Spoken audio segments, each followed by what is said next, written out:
Ciao amici e benvenuti a questo mio video.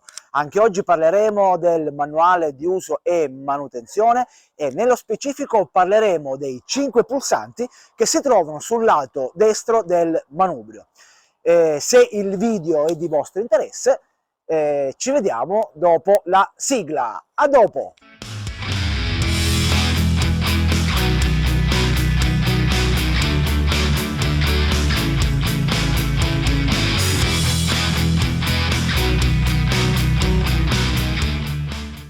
Iniziamo dall'interruttore di arresto del motore. Questo interruttore ha 3 posizioni e si trova accanto alla manopola dell'acceleratore. Quando si trova nella posizione run, che è quella centrale, il motore può girare tranquillamente. Se invece si trova in una delle posizioni off, ovviamente non gira. Questo interruttore è primariamente un sistema di sicurezza o di emergenza e deve normalmente rimanere nella posizione run. Parliamo adesso del pulsante di avviamento o di retromarcia, viene utilizzato anche per quello. Si trova sotto il pulsante di arresto del motore. Quando il pulsante di avviamento e retromarcia viene premuto, il motorino di avviamento si mette a girare e il faro si spegne automaticamente, ma la luce posteriore rimane accesa. Se l'interruttore di arresto del motore si trova sulla posizione off, il motorino di avviamento ovviamente non funzionerà. Questa moto è dotata del dispositivo che non permette l'accensione se la marcia è innestata ed il cavalletto è abbassato, nonostante si prema la leva della frizione. Il motore si accende tranquillamente con la marcia in folle e il cavalletto abbassato, ma se si tenta di innestare la prima con il cavalletto abbassato, il motore si spegne. Per accendere la moto bisogna assicurarsi che la marcia sia in folle, ovviamente, che l'interruttore di arresto del motore sia su run, che la spia dell'olio sia accesa, che la spia di malfunzionamento del PGM-FI sia spenta, che la spia HISS sia spenta, che la spia dell'ABS sia accesa, la spia dell'airbag sia spenta per i modelli ovviamente muniti. Dopo alcuni secondi, dopo l'accensione della moto, la spia dell'olio e quella dell'airbag, per i modelli ovviamente muniti, si devono spegnere. Se la spia dell'olio non si spegne, arrestare subito il motore e controllare il livello dell'olio. Se invece rimane accesa la spia dell'airbag, fare controllare immediatamente la moto da un concessionario Honda. Vi ricordo che la spia dell'airbag si spegne subito dopo che si inizia a camminare. Quando si accende la moto, premere il pulsante senza accelerare, perché altrimenti la moto non parte. Evitare di tenere premuto il pulsante per più di 5 secondi.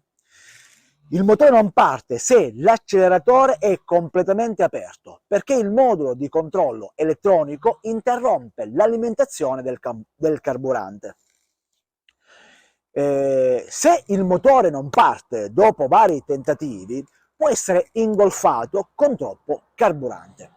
Per liberare una moto ingolfato dovete lasciare l'interruttore di arresto del motore su run, quindi al centro, aprire al massimo il comando del gas, premere il pulsante di avviamento per 5 secondi e dopodiché seguire il normale procedimento di avviamento. Se il motore si avvia con un minimo irregolare, aprire leggermente il comando del gas. Se il motore non si avvia, aspettate 10 secondi, quindi eseguire di nuovo le operazioni che ho detto poco fa, eventualmente contattare il concessionario Honda. Parliamo della retromarcia. Prima di innestare la retromarcia, controllare che non vi siano ostacoli o persone sul percorso. Evitate gli scalini e superfici accidentate. Durante la retromarcia, guidare la motocicletta indietro usando le gambe per mantenere l'equilibrio. Il trasporto di un passeggero durante la retromarcia non viene raccomandato da mamma Honda perché rende molto più difficile mantenere il bilanciamento ed il controllo del mezzo.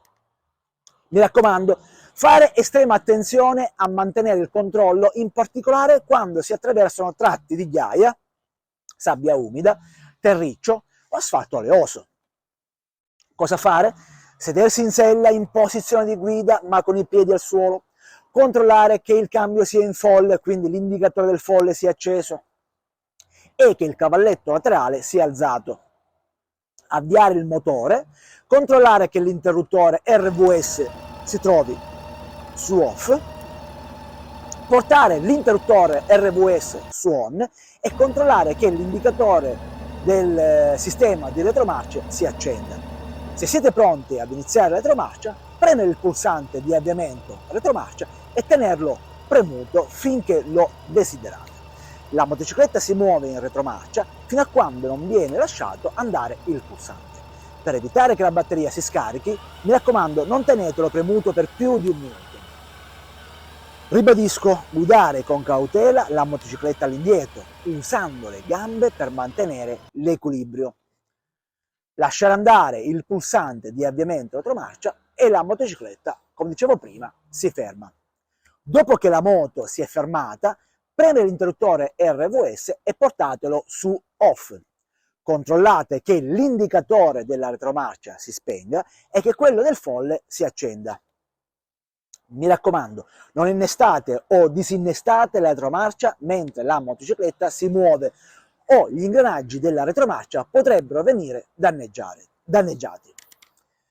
Se l'interruttore di retromarcia si trova su on con il motore spento, questo non può venire avviato. Parliamo adesso, dimenticavo che il sistema di retromarcia è studiato per muovere la motocicletta a velocità bassa e costante. Se essa inizia a muoversi a velocità superiore o inferiore a causa di pendio o ostacoli, il sistema si disattiva e l'indicatore di retromarcia si spegne. Per riprendere l'uso normale della retromarcia o delle altre marce, premere l'interruttore RVS sulla posizione off e quindi portare la motocicletta su di una superficie in piano e libera da ostacoli, quindi riprovare. Parliamo adesso del pulsante del cruise control. La funzione del cruise control automatizza il mantenimento della motocicletta ad una velocità costante.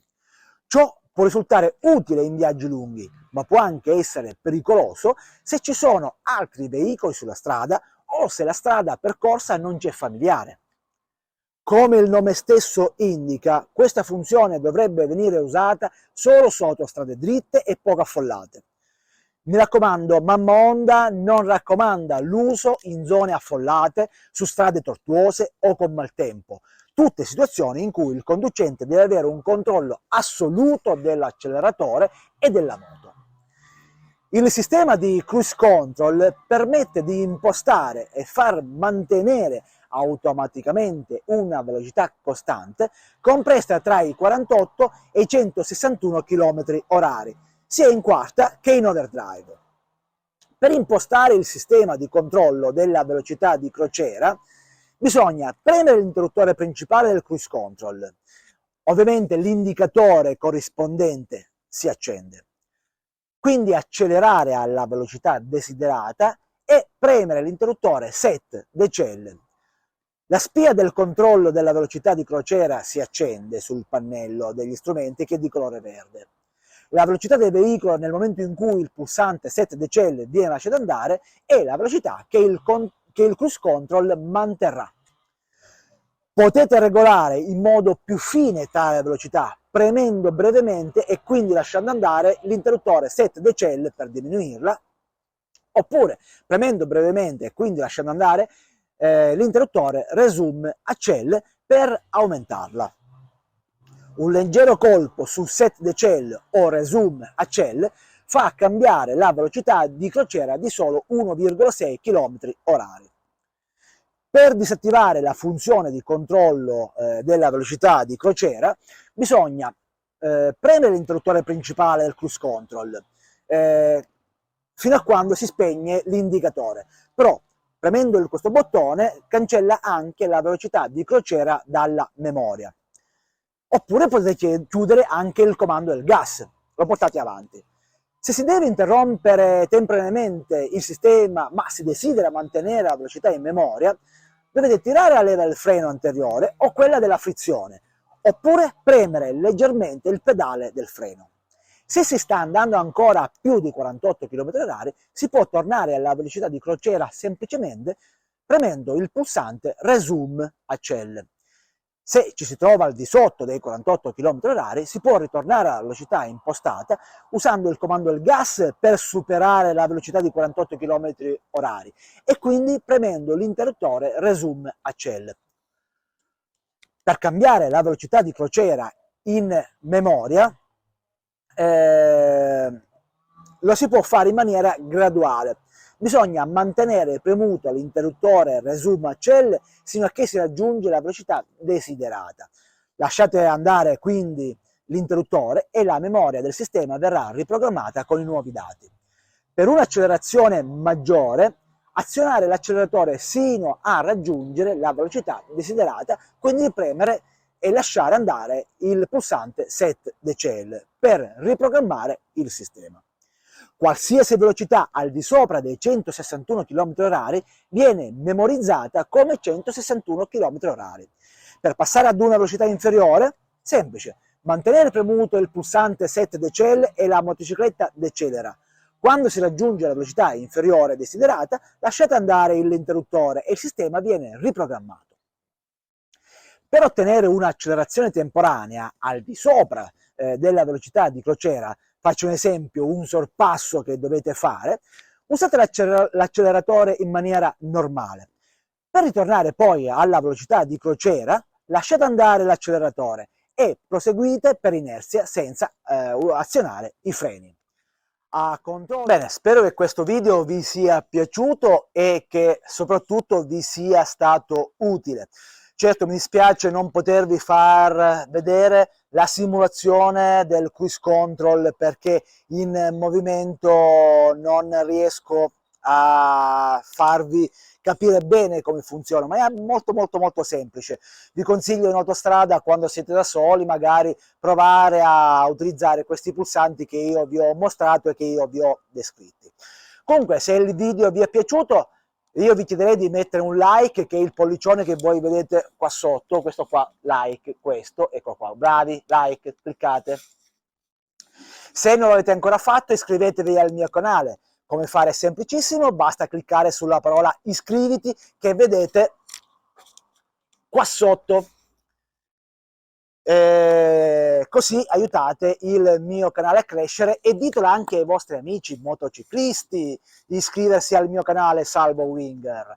Comunque ragazzi, come al solito io vi saluto, come disse il buon Nico Cereghini, casco in testa ben allacciato, luci accese anche di giorno e tanta prudenza. Ciao ragazzi, dimenticavo, se avete dei suggerimenti e dei commenti, mettetelo qua sotto nei commenti, in modo tale da poter lavorare assieme e magari fare qualche video che a voi vi interessa, così come ha fatto qualcuno in passato, che piano piano accontenterò tutti quanti. Ciao ragazzi e ci vediamo al prossimo video!